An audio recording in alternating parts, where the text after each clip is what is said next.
my screens, all type of screens. And being a coach myself, I thought to myself, there's got to be some light that is needed to be shining from our screens. So it was all crisis, dark, doom and gloom. And being someone who really, just looks at the glass half full, I thought to myself, what can I do? What can I do to truly balance out what's happening in this world? And a few ideas came about.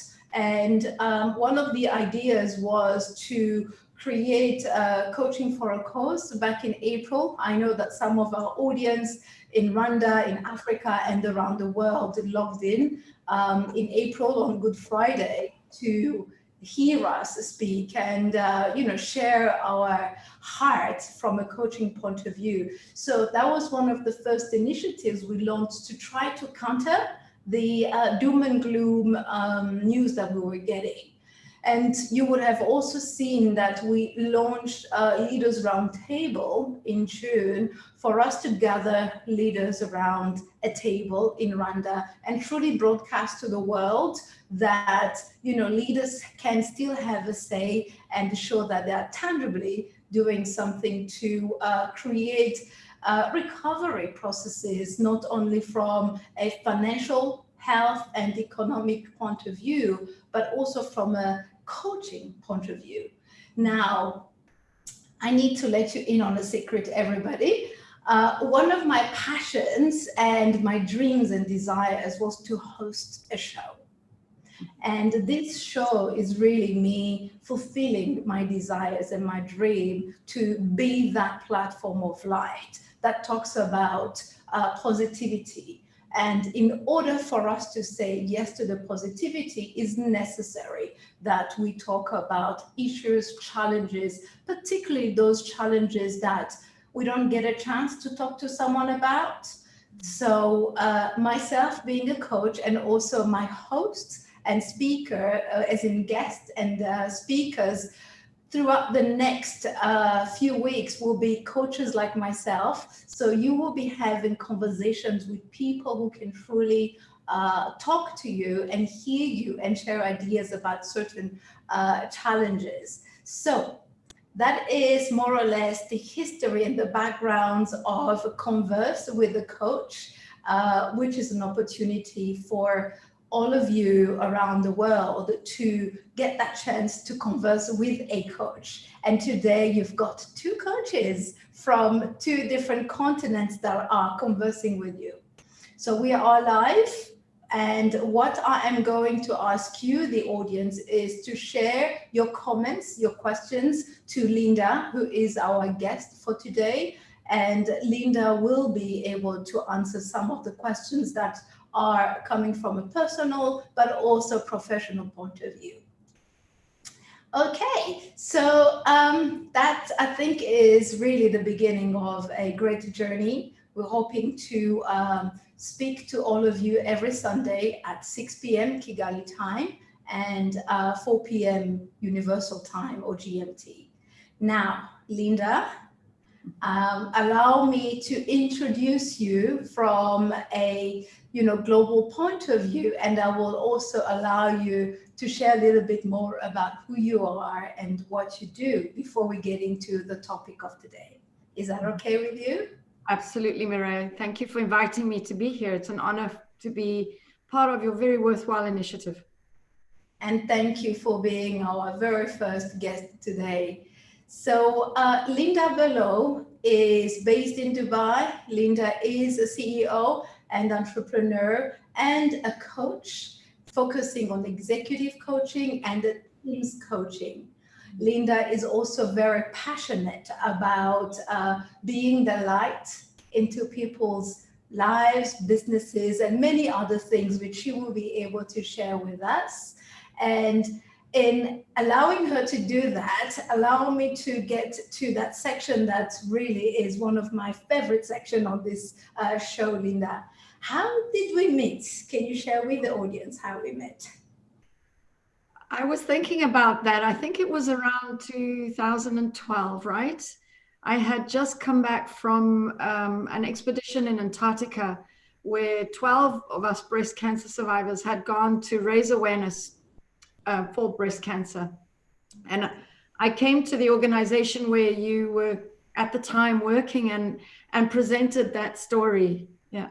And I think we just clicked at that time.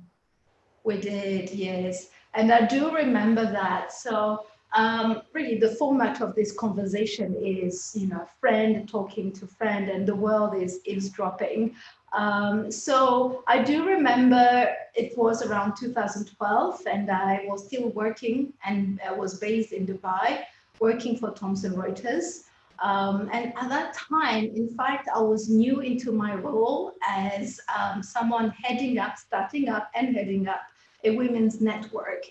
And we were looking for a positive voice, for a coach that can inspire the hundreds of women that were part of Thomson Reuters in the Middle East and also in Africa. So you were so wonderful to, share your journey with us. And when I thought about this particular episode, and I thought that the best person to have truly to talk about this topic on Women's Day in South Africa, for those around the world who don't know, today is Women's Day in South Africa. So having that in mind, because we are also operating from South Africa, I thought that you will be the best person to have on the show to inspire the audience around the topic.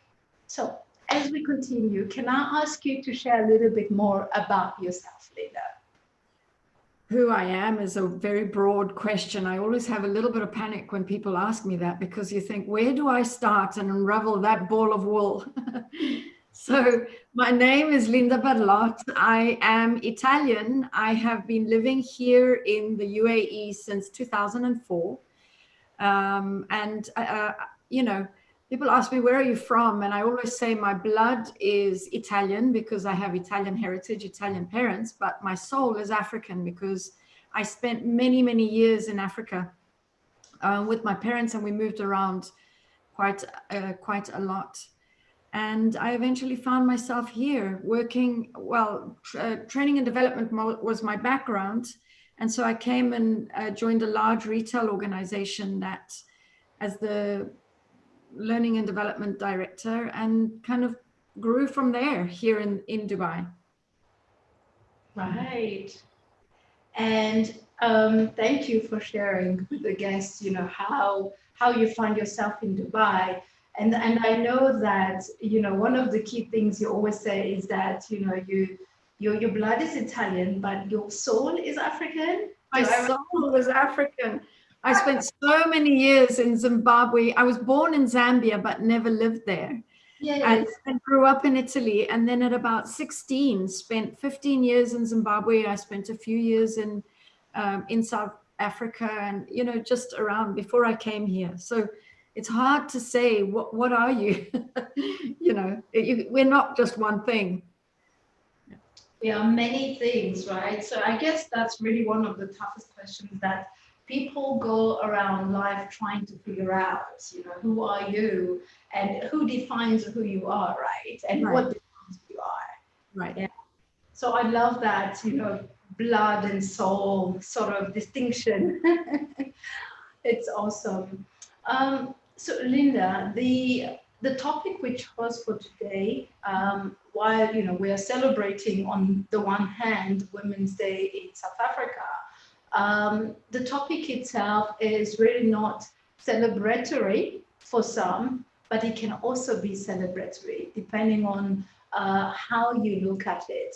So the theme for today's message is, overcoming death, and also, conquering death and overcoming trauma that comes with death. So when I was thinking about this topic, I thought clearly death is a topic that is very much relevant, specifically when it comes to the pandemic that we are all facing.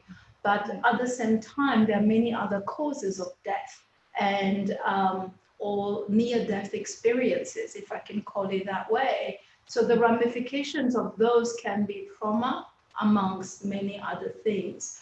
So I thought it was really important for us to bring it up because on one hand, you know, the governments around the world are doing their very best to contain the disease from a health care point of view, and also financially with a lot of emergency recovery plans, which is, I believe, one side of the coin.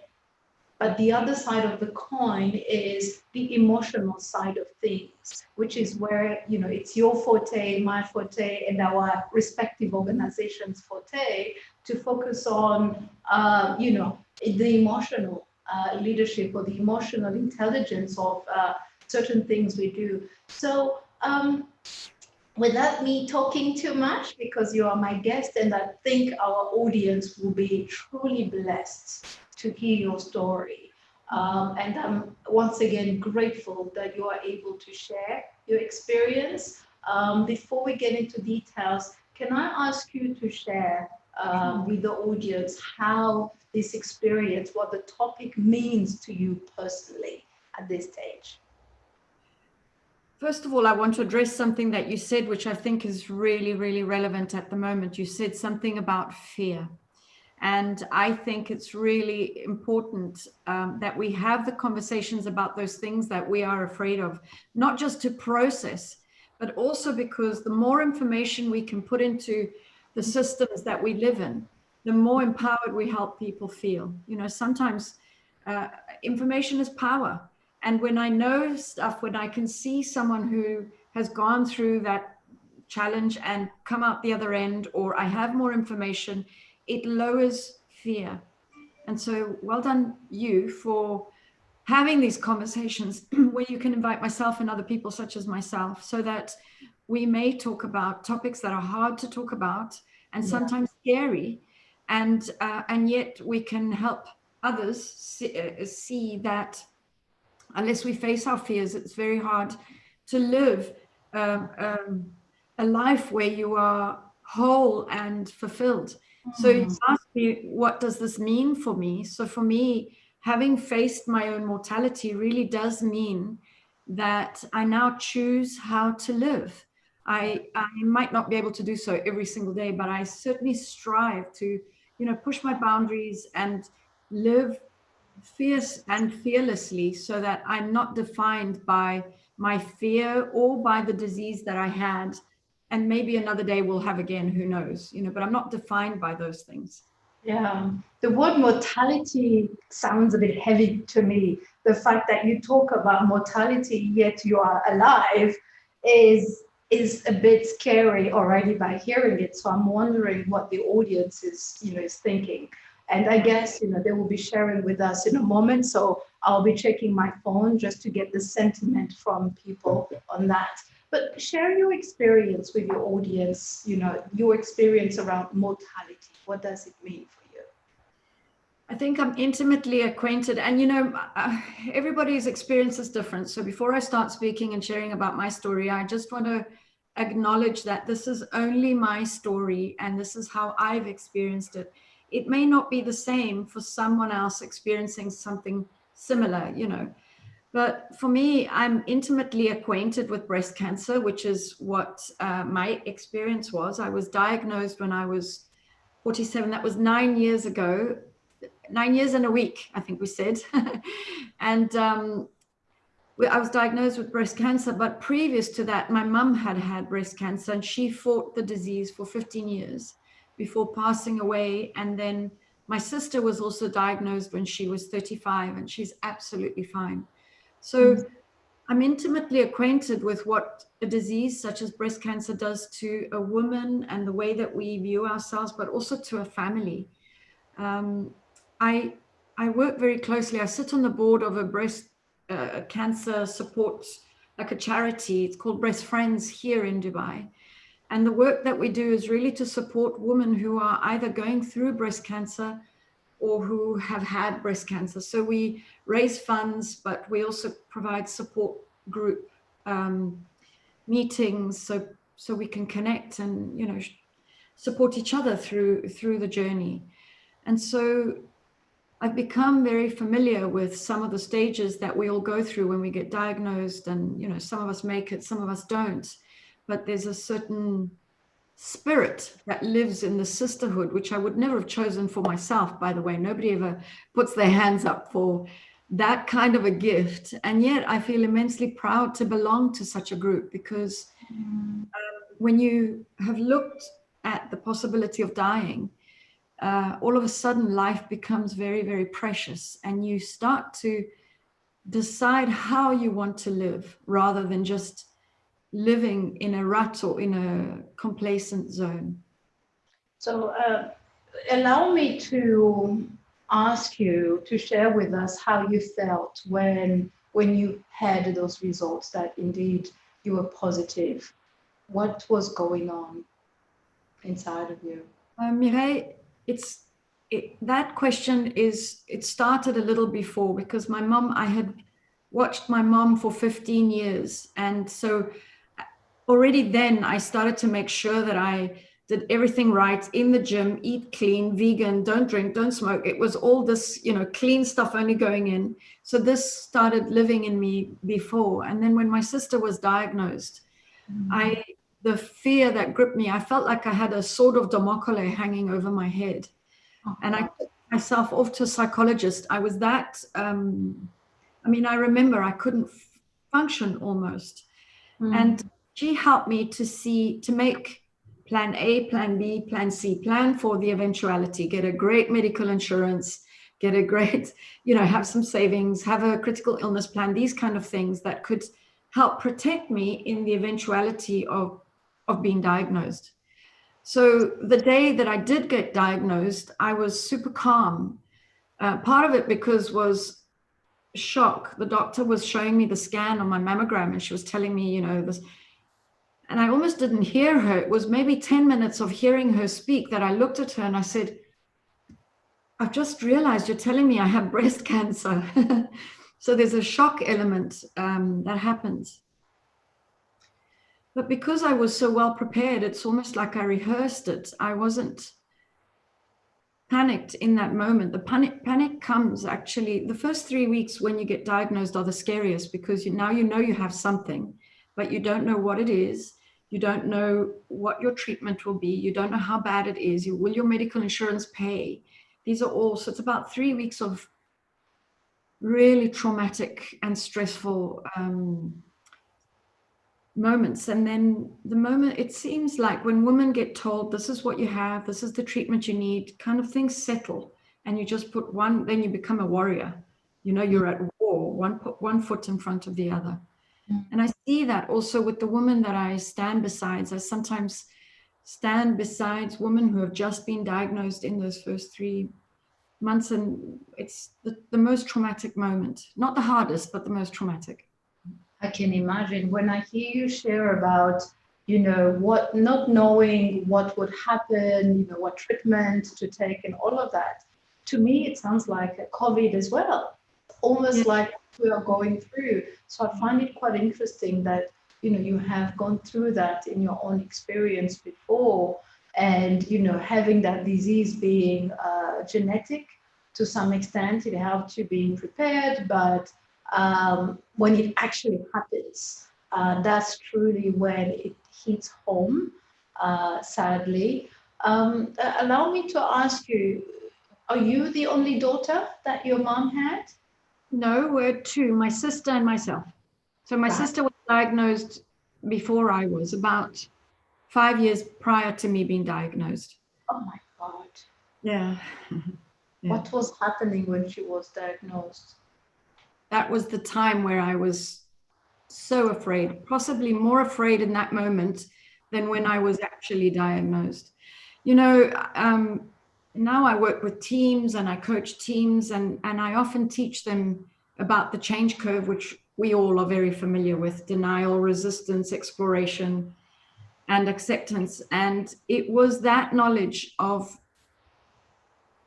I could see myself in that change curve, that denial and shock and then resistance and anger and all of that kind of stuff. And having gone through that experience, I could relate it again to COVID And when I coached my clients through COVID, I was able to share that with them too, because if you think about Maslow's hierarchy of needs, safety and security, the need to feel safe and secure is one of our basic needs, right? When that's threatened in an illness or in something like COVID, all of a sudden it's impossible to think about work or anything like that. So understanding that it is one of the stages, but you will work through those stages and you will come through.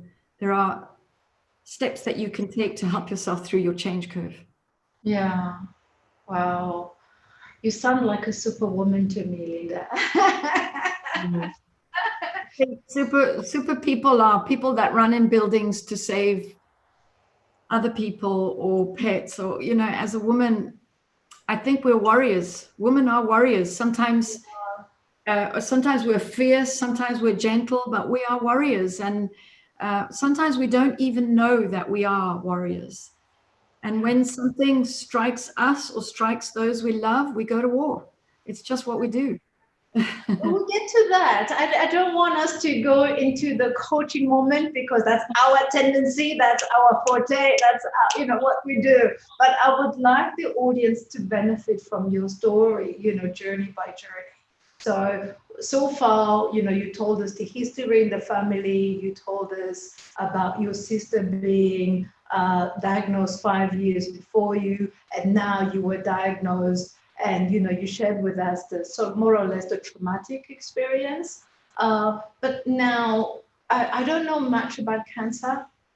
I thank God for that I haven't gone through that. But I think our audience may not be familiar about the stages of from the moment you get diagnosed to the moment you actually beat the disease. There is a journey right there. So can you walk us through what happened the moment you actually got to hear the words after they were sort of muted? So between that moment and also walk with us until you heard that you no longer have cancer, what was the journey like? Every woman's journey is different. So breast cancer is not just one disease. It has many, many iterations of the disease. So no one woman's journey is the same as the other. And also, I don't think you ever get to the point where you think, I'm clear. Yeah, they tell you that there are certain milestones. But for me, I can share my journey with deep respect for everybody else's journey and how different it is for every woman. But because my mom and my sister both had breast cancer before me, I was religious about going for my mammograms, doing my self-examinations, alternating my mammograms with ultrasound. Actually, it was in my mom's last year of her life that I went to my doctor and I said to her, I'm sorry, I can't wait for a full year for a mammogram. I need you to test me more often. Now, that's not usual. That's not what other women need to do. But I think, and bless her, I felt in all my life, I've been surrounded by angels because she listened to me. And yeah, I was tested in the August and I was fine. In November, I was tested and they found what looked like salt. And then by the May, it had spread and it was quite an aggressive form of cancer. However, because we had been so proactive in tracking it, it was still contained in my ducts. So I did have to have a bilateral mastectomy and a reconstruction, but I did not need chemotherapy or radiation, which was just by the grace of God. And because we'd been so vigilant, I was so blessed to have doctors that listened and heard me. Wow. So I heard you say that you encouraged your mom to do you were doing mammography. Is it mammography, the test quite regularly? Yes. I was having, and the last year I was alternating it between having a mammogram and having an ultrasound because you can't have too many mammograms or, so. But that's not usual. That's not what any woman is expected to do. It was just I guess my doctor knew my history. Doctors actually afterwards told me that when a patient is so adamant, they always say yes, and they follow, because at some level, at a cellular level, it's as if the woman knows.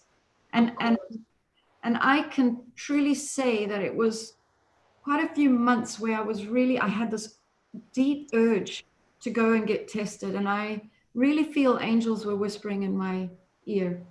Wow.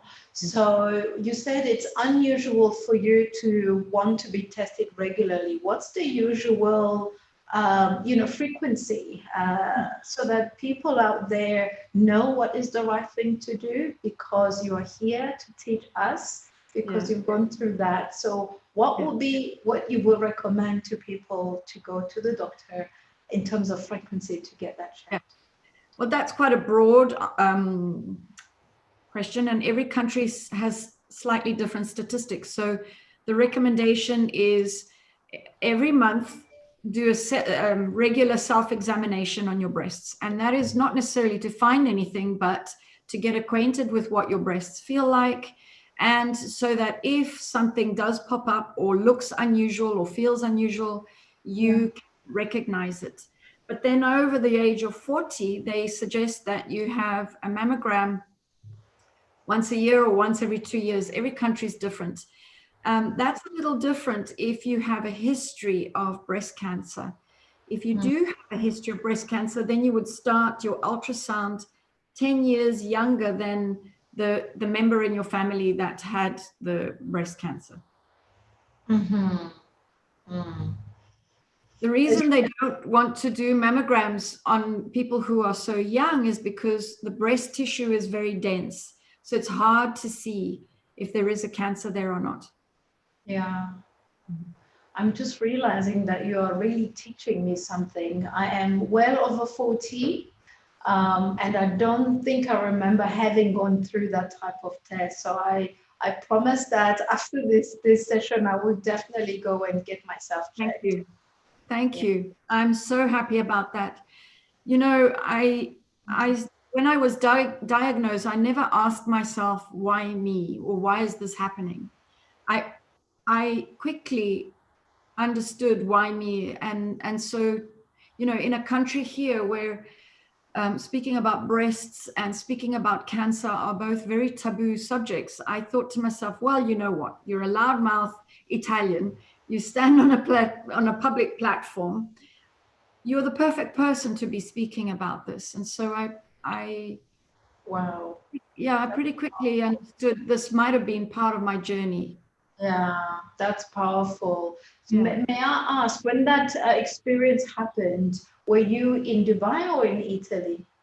I was here in Dubai. You were in Dubai already? Yeah. Okay.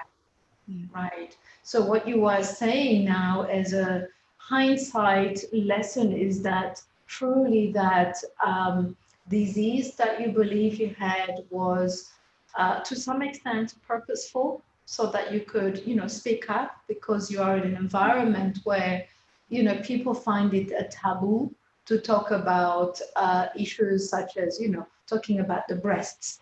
And I'm sure some people watching us may be, cringing or so when hearing those words, which are quite natural as well. Yeah, 100%, Mireille. I truly believe when you're ready to learn a lesson, you call the teacher into your life.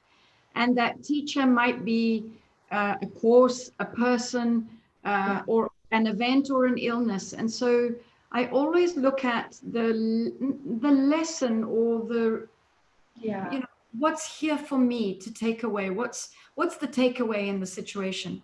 And so for me, one of the takeaways, well, absolutely, breast cancer for me was a gift, because it changed my life 360 degrees.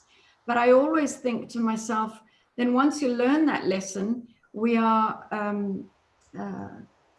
I'm honor bound to play that lesson forward, so that it may be of service to other people. And so it quickly became a reason, I could quickly see why this had happened and what my path would be. I love what you are saying. And if I'm looking up, is for everyone to to know that I'm looking at the comments, but also asking people to share their, what they think is a lesson, or, contrary to experience as well, so that we can educate those who are following, if not today, but also later on when they listen to the recording. So I love your positive spirit, because you are seeing this as a gift. But sadly, this may not be the case for many other women. Have you come across women who think the opposite of you in the regards of the disease not being a gift, but maybe something like a curse, or doom or gloom that has happened to them?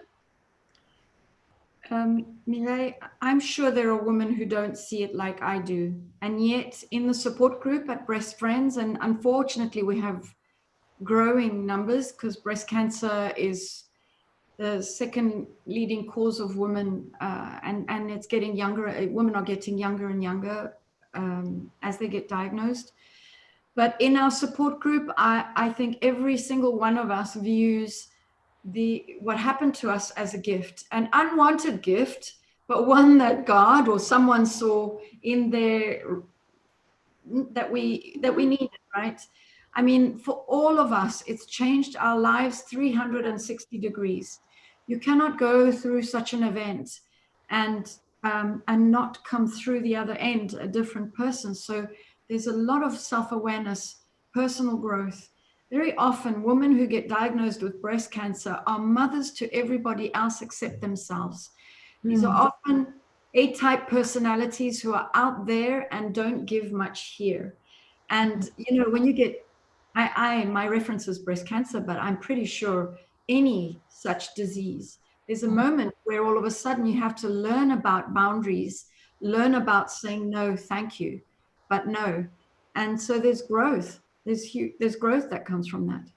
There is indeed. I think this is a perfect time for us to now talk about the professional you and how you truly overcame that traumatic experience, and how it became that fuel that powered you to be the coach, to be the one that champions, and really be the loudmouth in the Middle East that talks about things which are taboo. So when did you become a coach?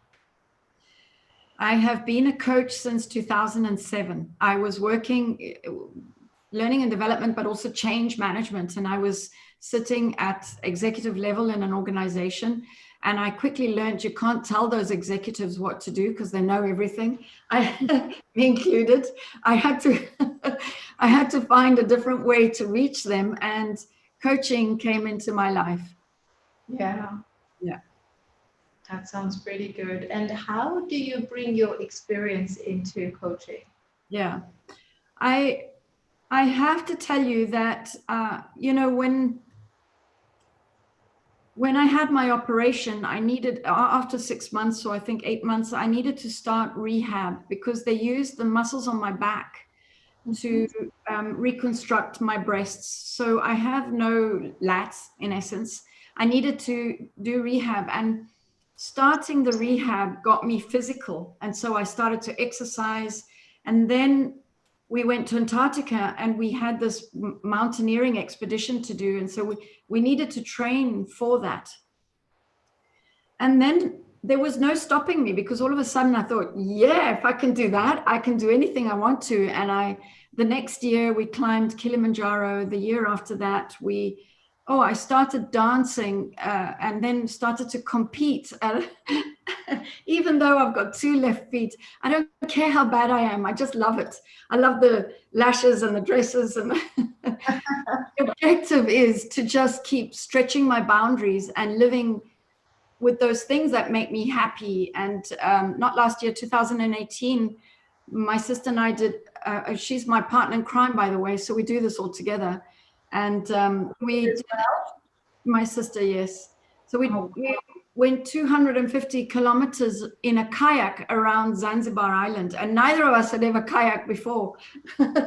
And well, we took lessons, of course. We train up for these events, but actually that's what I bring to my coaching when I'm coaching my teams is, to say, look, change is a signal. A disease or an illness is a signal for something different wanting to emerge. So when we're in the fire, let's be in the fire. It might not be easy to see what that thing is, but, you know, first there might be a need to process and a need to vent, but then pretty quickly I help my teams, particularly now during COVID, look for, you know, what's trying to happen for your team? What can this change be a signal for? You know, and how can that be a good thing rather than just being trapped in the negativity of what's currently happening? Not to say it's not negative, but, you know, everything passes. Yeah. Oh, yeah, yeah. Everything passes. I love that. And what you said is really beautiful. So the moment you got the result, in fact, I'm going to ask you in a minute to share with us your emotions and how, you know, you felt when you got those. But what I'm hearing you saying is that because you are alive, you beat death. It's quite right to say that. You are unstoppable. You're unstoppable. You learned a lot of things that truly have been lessons, and you can also tell the world around you, including executives and people in the corporate world, you know, of what else is out there. So tell us a bit more about how you felt when you got those negative results back.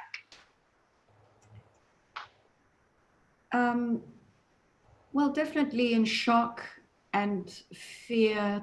You know, you don't know if you're going to die. I was terrorized, you know, and terrified. And it's not a very pleasant place to be. You feel alone. You feel this is truly something that you have to go through on your own. No amount of friends or family, they support you and they love you, but it's a path that you have to go alone. And Mireille, when I look back now at COVID, lesson that I learned when I went through the breast cancer, because as an A-type personality, I am pretty fierce. And so I fight everything, any challenge I fight. And that sometimes doesn't serve.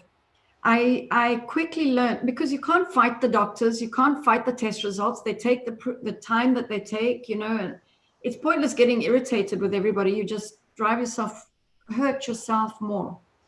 And so very quickly you learn to surrender, which doesn't mean giving up.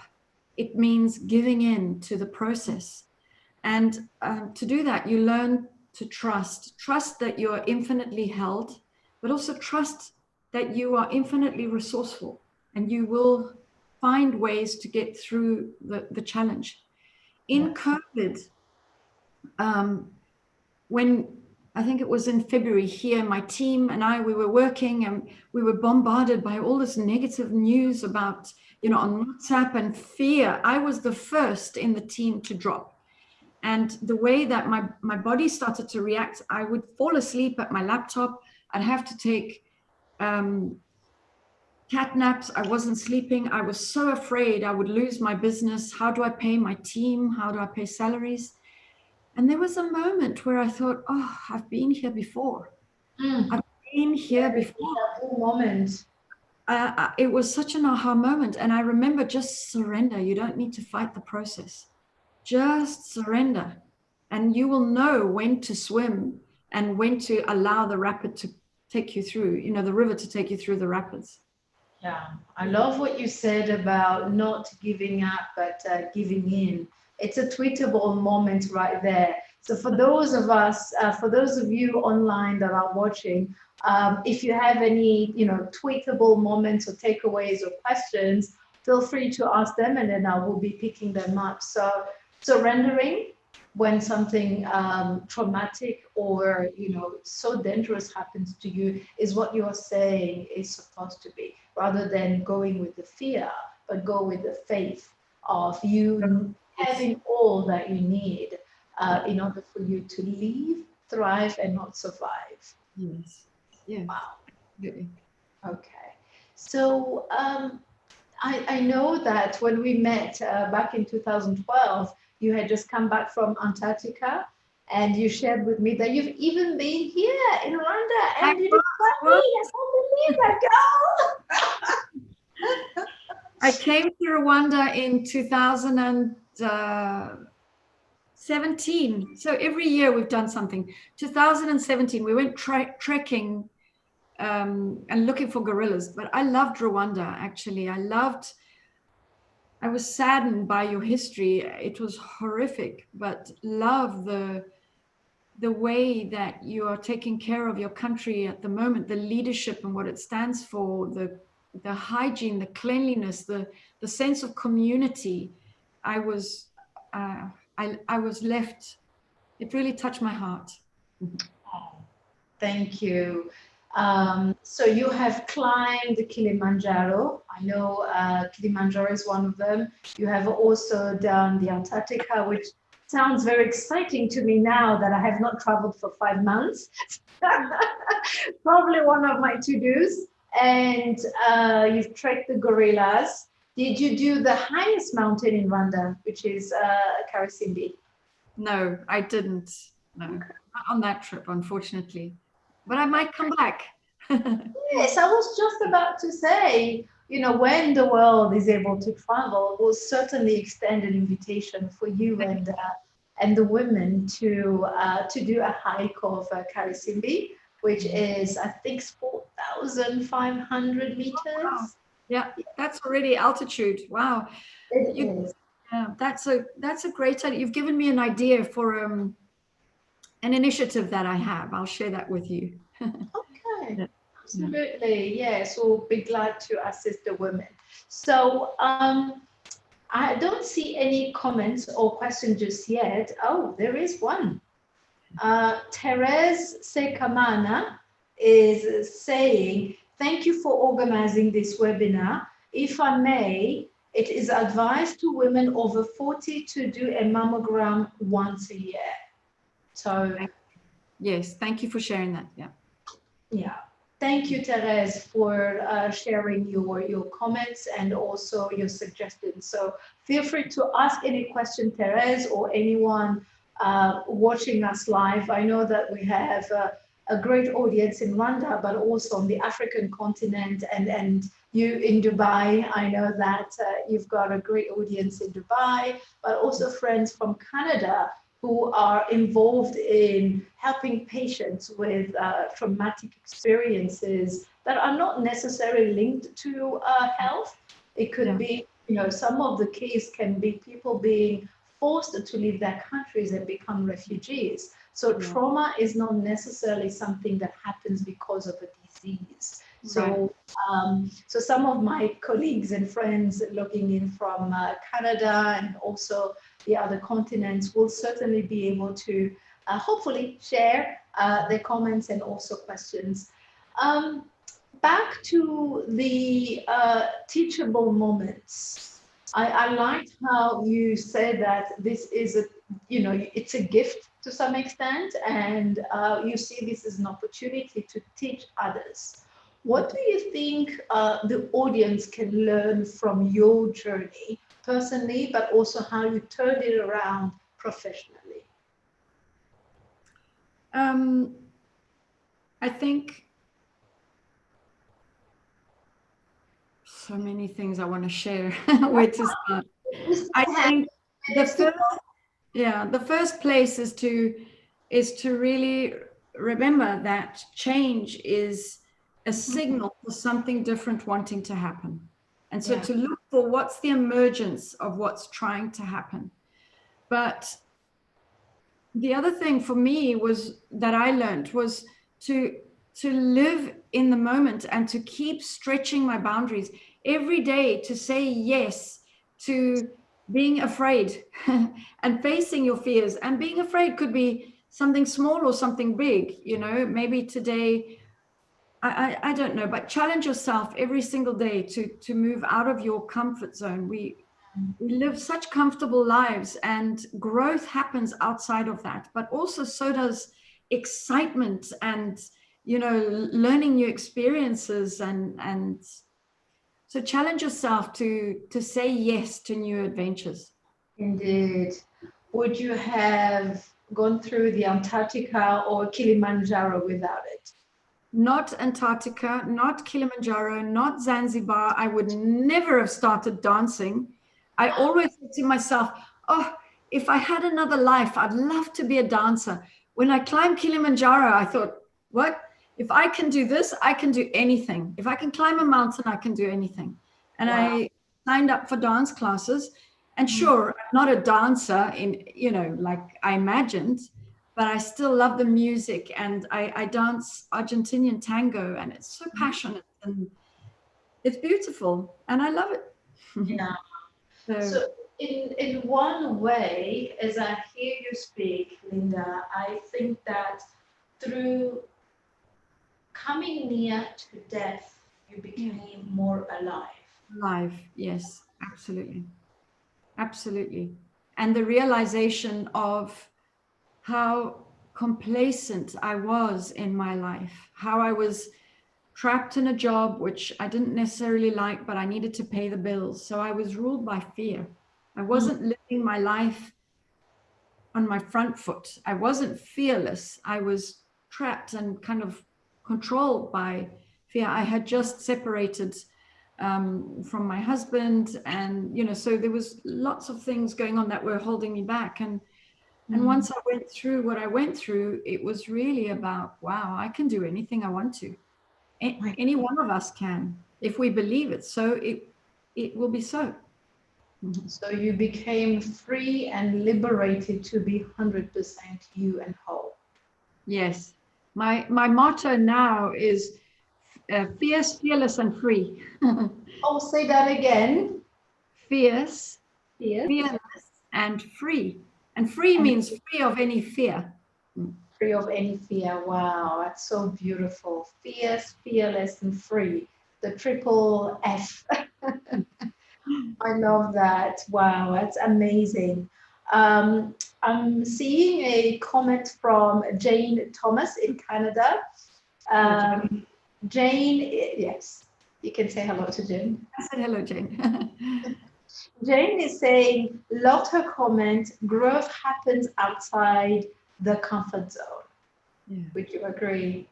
Absolutely. I think if we're always eating the same foods, driving the same way to work, doing the same things, it's comfortable, absolutely. And it's not necessarily exciting, or we don't grow. Every time we have a different experience, every time we try something different, a part of us expands. And I think when we expand and grow, we start to have more range. There are more aspects of myself that I learn about. Yeah. So thank you for that.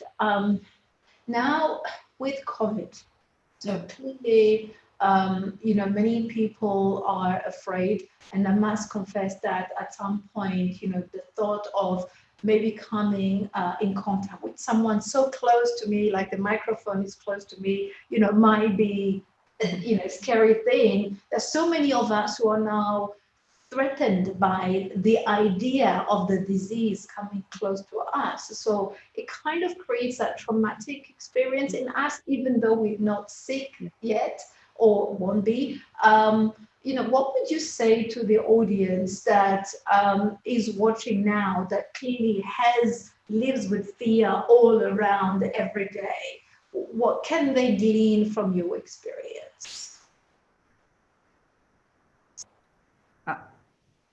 I don't want to give any advice. I mean, it's not my place. Everybody's. You are allowed today. You're not the coach. No, the coach hat. So fear is valid.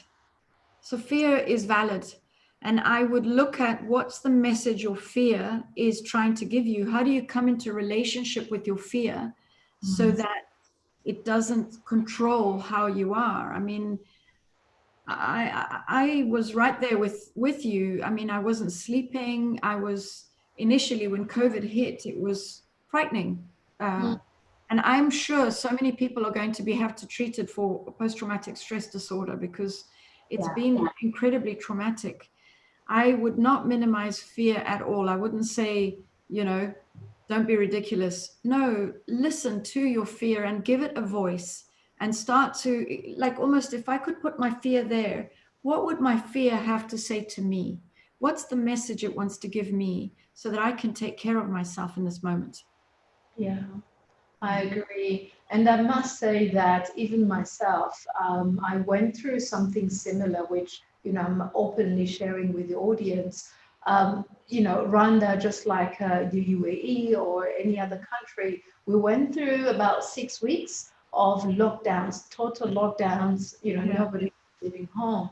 And the very first Sunday that, we were free to go out and have a drink or be in a restaurant, I did that with a friend of mine from South Africa. And this is what made me think that, probably there was some level of trauma there. So I was sitting with my friend from South Africa at a restaurant, and there was, a group of 3 European men who were just having their good time, and they were in the sort of, I would say, somewhere between 50 and 60. So they were coming closer to us and just talking, normally, because I guess they had not seen people for a while, and neither had we been in the social gathering. But my reaction to them really wanting to connect with my friend and I was not good. I was afraid because in my head I connected who they are with their age group, being an age group where they can easily have COVID. But at the same time, because they were speaking French, in my head, and I was thinking, did they come from France? How many death cases are there in France? Or are they from Belgium? I know. And here is the thing. I told my friend she was on my right, I was on the left, and then the 3 gentlemen were on the left. So in my head, I was having that story going on while, they were just being themselves. But I realized, hang on, this is fear. I'm being irrational. Clearly, they've been quarantined just like all of us. This is not an issue. So I turned to my friend, confessed what that was, and then I caught it. And I was saying to her, it's not right. There's a bit of a trauma there. So my behavior towards them changed because I realized that it was not rational. So to your point, trauma can have, the spectrum of it being extreme where you have irrational behaviors where you can't function. But there is another, lower end that has to do with, those little moments where you kind of suspect everybody and anybody that comes in contact with you. What would you say to that? I think it's pretty normal. I mean, it's survival instinct, right? When your safety and security has been threatened, and I mean, we're facing the possibility of being severely ill or death, the way that it's been, everything that we're hearing. And it's so frightening to hear the numbers rising all around the world and this wave coming towards us, And so I think it's partly it is normal feeling the way that you do when you go out. I'm the same. I go to the gym and I've got my spray. I spray everything. My trainer keeps telling me I feel sanitized. I spray everything. I'm still afraid. I won't go to. Our lockdown has opened and we still respect social distancing. I still get grumpy in the lift if there are more number than what's allocated. I step out, and in my head, I have all these judgments about the people who have just got in the lift, and don't they know, we should only be 4 people, not 8. So it's survival instinct, Yes. Wow. It's incredible how time has gone. We have 5 more minutes. And those of you who are watching live, if you have not asked your question, this is the last time and the last opportunity to ask questions and obviously share your story as to how you experience a similar situation. So as we are almost wrapping up, Linda, I know that you earlier on mentioned that you're working with women. There are a number of things that you are doing. For the audience that wants to connect with you and that relate to your story, particularly with breast cancer in mind, how can they connect with you? We have a website, so www.berlotgroup.com, or you could reach me on Twitter, on LinkedIn, on Facebook. There are many. We have social media handles, all of those. The initiative that you're talking about is Rise. And Rise is an initiative I created for women who had gone through breast cancer or a traumatic experience. And I noticed that one of the things that I could not talk about was how I looked.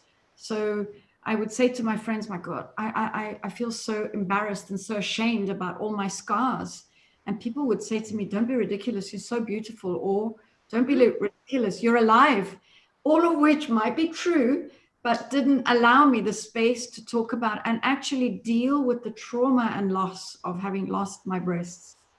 And so the initiative that I created is it's a workshop where women can come and we process the emotions that we go through, which actually impact intimacy with your partners and in life and the way the woman is confident. So we process that, and I've coupled that with women achieving a physical goal. So you were talking about climbing that mountain in Rwanda. Well, I might bring a group of women there, and there's something magical that happens when women train up for and achieve a physical goal. They start to feel more empowered. Mm-hmm. Wow. So welcome to reach us, and welcome to come with us. Indeed. So what's the website for Rise? Is there any? The initiative will be on the Berlot Group website under the CSR. Yes. Oh, okay, under CSR, right? Yes. Okay, thank you for doing that. And indeed, you are welcome to come to Rwanda. It will be our joy and pleasure to host you and the women from around the world that really are there to connect and reconstruct and rebuild their lives. You were absolutely right that, you know, with the little time that we have together, we can't go into details of, you know, the self-esteem aspect of what that disease does to you. I guess we're still at the bottom of the pyramid on your example of the hierarchy of the needs. So safety, health is where we have been operating from in the last hour. But then the next level will be really to talk about, you know, connection and also self-esteem as a woman when you don't have your natural you know, physical appearance that majority of people would have. I can imagine that it will have an impact, and it takes a lot of work to get that done. So I'm mindful that we have 1 more minute left, and within that 1 minute left, I'd love to do 2 things. The first one is to wholeheartedly thank you, Linda. Wholeheartedly, just like the heart you are wearing there, I am wholeheartedly thanking you for just being you, for finding purpose in something that would have, you know, been more than just traumatic. So thank you for allowing us, the world, to see you and truly experience you. So thank you ever so much for being you and helping others, and also for sharing this platform with me today. Thank you, Mireille, for inviting me. It's been lovely chatting to you, and I hope that some of the things that I've said may be of service to others and helpful. Indeed. And you know, being a coach, I'm wondering whether there is a book or anything concrete that can last a little bit longer than that, but that's a conversation for another time.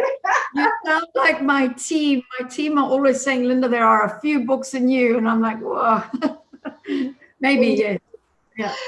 So allow me to say also thank you to the audience that has logged in from all around the world, those who are connecting live, but also those that will be following later on. So thank you. Share your comments, share your questions with us, with Linda, and our team at Cora, and also on my website and our social media, you know, with your feedback as to how this has been. Next week, we will have another guest for another episode of Converse with a Coach. Next week's topic is dealing with conscious and unconscious biases. And the angle we will take will be an angle from a racial point of view. And our guest is an African American executive coach. His name is Dr. Terry Jackson, who is going to share his story from a perspective, personal, just like you've seen today, of experiencing biases. And racial biases is one, but also utilizing that in his coaching practice and his businesses in America. So I look forward to having all of you join us back next Sunday, 6 p.m. Kigali time, 4 p.m. Universal time. Until then, let me say thank you and e-hug to you in Dubai. Right back at you. All right. Bye-bye. Thank you. Bye-bye, everybody. Bye.